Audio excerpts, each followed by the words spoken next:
serious threat to our home front. But this menace was beaten by the people of Britain, who turned themselves into a great army of firefighters. Now, in order to try and frighten fire guards and stop them from putting out fires, the Nazis are using a powerful and dangerous explosive in some of their firebombs.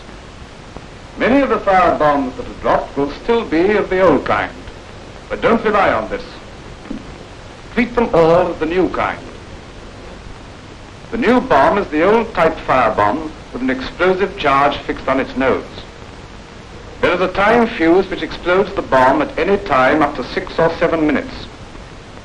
The nose breaks up into many pieces which can injure you but do not burn. The burning part of the bomb is the same as before. Keep away from any firebombs that fall where they can't make a fire, in streets or gardens. Don't try and put sand nets on them. They may explode while you're near. Move at the double and use brick walls and big trees as cover, as the explosion is dangerous over a big area. But if a bomb falls in a house or anywhere where it can start a fire, tackle it. Use cover as much as possible.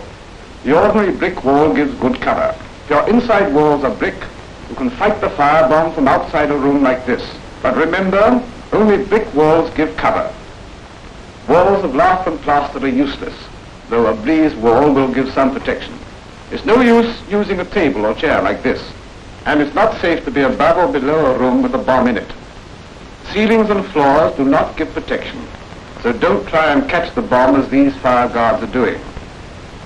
If your inside walls are not of brick, tackle the bomb from outside if possible. Break the windows and pump in water in the direction of the bomb.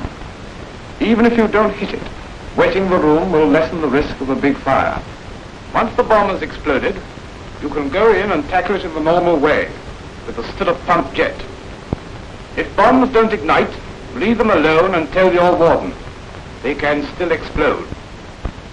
Now let's see how these fire guards deal with the new bombs.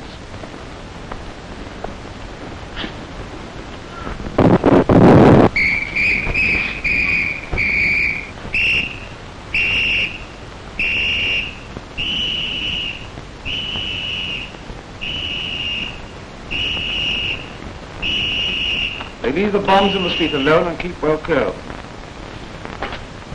Many houses hit. One in that house, on the ground floor.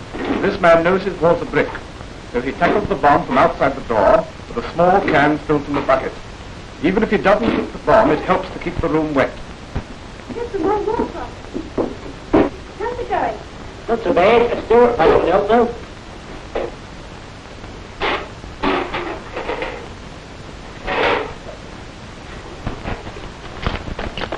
Water here. Mind out, we'll take over now. All right, yes, that's quite safe. Good. Seems okay now. Look like it may go up any minute now. Ah, now we can go in and finish it out. The explosive charge makes the new bomb much heavier, and it will often go right through to the ground floor of a small house. If it does, you can often tackle the bomb from outside, pumping the water through the window. All members of the stirrup pump party must take care to put the pump and themselves under cover, not forgetting bombs which have fallen outside.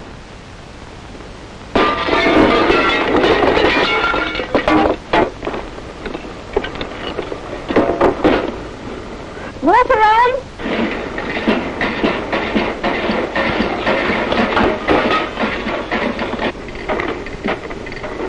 Keep well down. It may go off any minute now. Okay, I'm going in. I'll get someone to see if there's any upstairs. Well, that bomb's being dealt with all right. But if you're going to be equally successful, you've got to make plans in advance. It's always a good idea to have a talk with your senior fire guard. The stirrup pump is still the main weapon against fire bombs. But if you haven't got a pump, small cans holding about a pint are a useful way of throwing a lot of water in the direction of the bomb, from outside the door. Yes. Do it like this.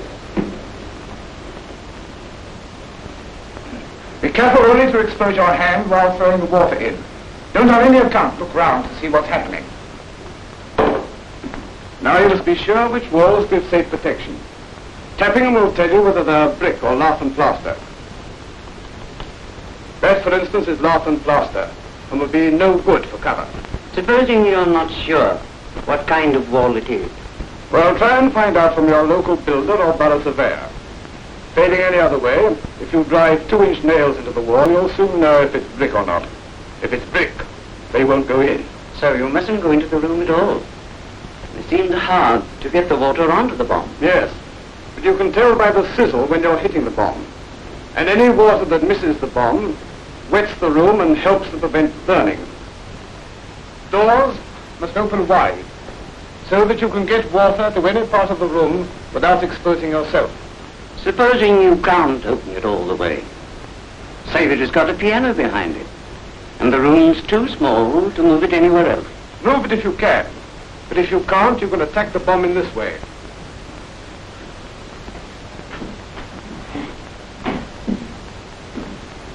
Direct the water over the door close to the hinge, keeping yourself behind the brick wall. You see, this new bomb means a great alteration in method. What were right ways of tackling fire bombs are now wrong ways. This way is wrong, and this is wrong.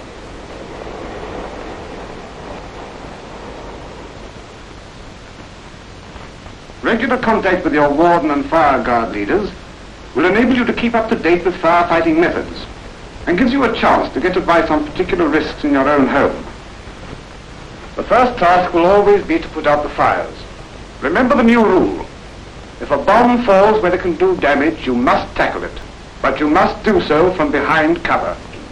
So long as we are organized and efficient, we shall always be able to adapt our methods to any new threat.